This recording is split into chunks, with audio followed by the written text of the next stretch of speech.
आणि मुंबईतल्या मेट्रो 3 या भुयारी मार्गाने प्रवास करत असताना कुठल्याही प्रकारची भीती किंवा संशय मनात बाळगू नका, असं आवाहन MMRCLच्या व्यवस्थापकीय संचालक अश्विनी भिडे यांनी नागरिकांना उद्देशून केलंय।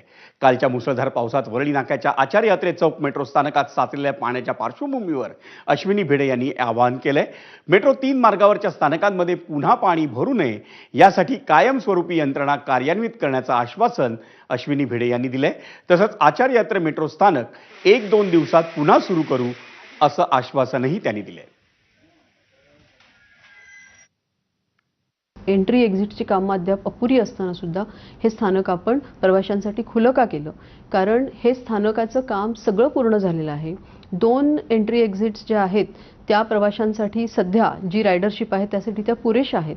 त्यामुळे ह्या लक्षात घेऊन वरळी किंवा आचार्य यात्रे चौकापर्यंतच्या सुद्धा ह्याची कनेक्टिव्हिटी व्हावी या चांगल्याच उद्देशाने या स्टेशन आपण कार्यान्वित केलेलं होतं आणि आतापर्यंत त्या स्टेशनवर अत्यंत योग्य रीतीने काम सुद्धा चालू आहे।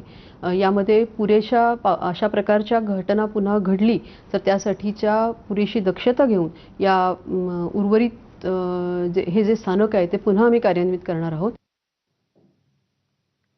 वळूयात पुढच्या बातमीकडे। मुंबई महापालिका